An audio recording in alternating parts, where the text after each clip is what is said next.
All this time, Dorothy and her companions had been walking through the thick woods. The road was still paved with yellow brick, but these were much covered by dried branches and dead leaves from the trees, and the walking was not at all good. There were few birds in this part of the forest, for birds love the open country where there's plenty of sunshine, but now and then there came a deep growl from some wild animal hidden among the trees. These sounds made the little girl's heart beat fast, for she did not know what made them, but Toto knew, and he walked close to Dorothy's side, and did not even bark in return. "How long will it be," the child asked of the Tin Woodman, "before we're out of the forest?" "I cannot tell," was the answer, "for I have never been to the Emerald City, but my father went there once when I was a boy, and he said it was a long journey through a dangerous country. Although nearer to the city where Oz dwells, the country is beautiful. But I am not afraid, so long as I have my oil can, and nothing can hurt the scarecrow, while you bear upon your forehead the mark of the good witch's kiss, and that will protect you from harm." "But Toto," said the girl anxiously, "what will protect him?" "We must protect him ourselves if he is in danger," replied the Tin Woodman. Just as he spoke, there came from the forest a terrible roar, and the next moment a great lion bounded into the road. With one blow of his paw, he sent the scarecrow spinning over and over into the edge of the road, and then he struck at the Tin Woodman with his sharp claws. But, to the lion's surprise, he could make no impression on the tin, although the woodman fell over in the road and lay still. Little Toto, now that he had an enemy to face, ran barking toward the lion, and the great beast had opened his mouth to bite the dog when Dorothy, fearing Toto would be killed and heedless of danger, rushed forward and slapped the lion upon the nose as hard as she could, while she cried out, "Don't you dare bite, Toto! You ought to be ashamed of yourself, a big beast like you to bite a poor little dog." Let's go back and look at that picture. I didn't bite him," said the lion, as he rubbed his nose with his paw where Dorothy had hit it. "No, but you tried to," she retorted. "You are nothing but a big coward." "I know it," said the lion, hanging his head in shame. "I've always known it. But how can I help it?" "I don't know, I'm sure. To think of you striking a stuffed man like the poor scarecrow." "Is he stuffed?" asked the lion in surprise, as he watched her pick up the scarecrow and set him upon his feet while she patted him into shape again. "Of course he's stuffed," replied Dorothy, who was still angry. "That's why he went over so easily." "Oh," remarked the lion. "It astonished me to see him whirl around so. Is the other one stuffed also?" "No," said Dorothy. "He's made of tin," and she helped the woodman up again. "That's why he nearly blunted my claws," said the lion. "When they scratched against the tin, it made a cold shiver run down my back. What is that little animal you're so tender of?" "He's my dog, Toto," answered Dorothy. "Is he made of tin or stuffed?" asked the lion.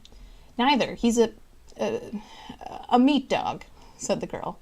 "Oh, he's a curious animal. It seems remarkably small now that I look at him.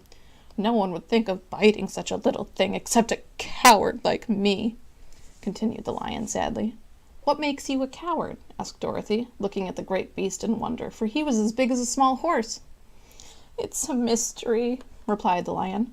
"I suppose I was born that way. All the other animals in the forest naturally expect me to be brave, for the lion is everywhere thought to be king of the beasts. I learned that if I roared very loudly, and every living thing was frightened and got out of my way.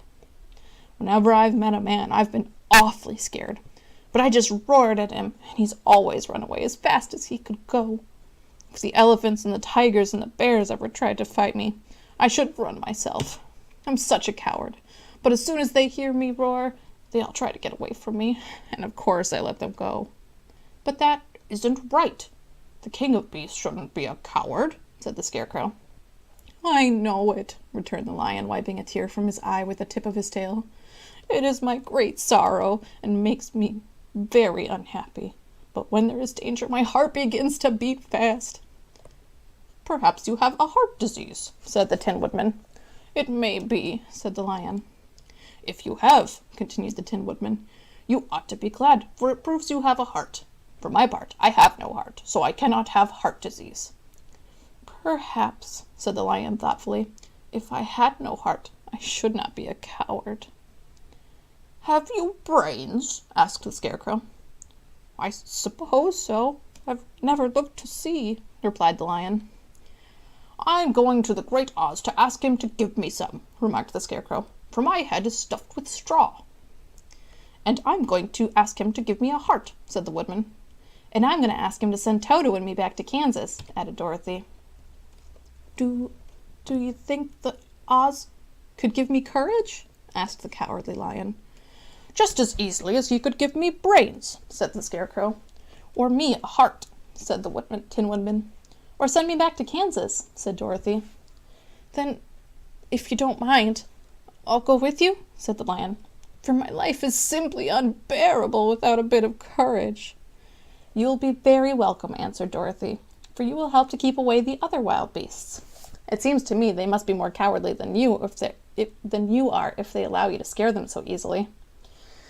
"They really are," said the Lion, "but that doesn't make me any braver. As long as I know myself to be a coward, I shall be unhappy." So once more the little company set off upon the journey, the Lion walking with stately strides at Dorothy's side. Toto did not approve of this new comrade at first, for he could not forget how nearly he had been crushed between the Lion's great jaws. But after a time he became more at ease, and presently Toto and the Cowardly Lion had grown to be good friends. During the rest of that day there was no other adventure to mar the peace of their journey. Once, indeed, the Tin Woodman stepped upon a beetle that was crawling along the road and killed the poor thing. This made the Tin Woodman very unhappy, for he was always careful not to hurt any living creature, and as he walked along he wept several tears of sorrow and regret. These tears ran slowly down his face and over the hinges of his jaw, and there they rested. When Dorothy presently asked him a question, the Tin Woodman could not open his mouth, for his jaws were tightly rusted together. He became greatly frightened at this, and made many motions to Dorothy to relieve him, but she could not understand. The Lion was also puzzled to know what was wrong, but the Scarecrow seized the oil can from Dorothy's basket and oiled the Woodman's jaws, so that after a few moments he could talk as well as before. This will serve me a lesson," said he, "to look where I step, for I should kill another bug or beetle. I should surely cry again, and crying rusts my jaw so that I cannot speak." Thereafter he walked very carefully, with his eyes on the road, and when he saw a tiny ant toiling by, he would step over it, so as not to harm it. The Tin Woodman knew very well he had no heart, and therefore he took great care never to be cruel or unkind to anything. "You people with hearts," he said, "have something to guide you, and need never do wrong. But I have no heart, and so I must be very careful. When Oz gives me a heart, of course, I needn't mind so much." And that was Chapter 6 of The Wonderful Wizard of Oz. Next time, Chapter 7, The Journey to the Great Oz.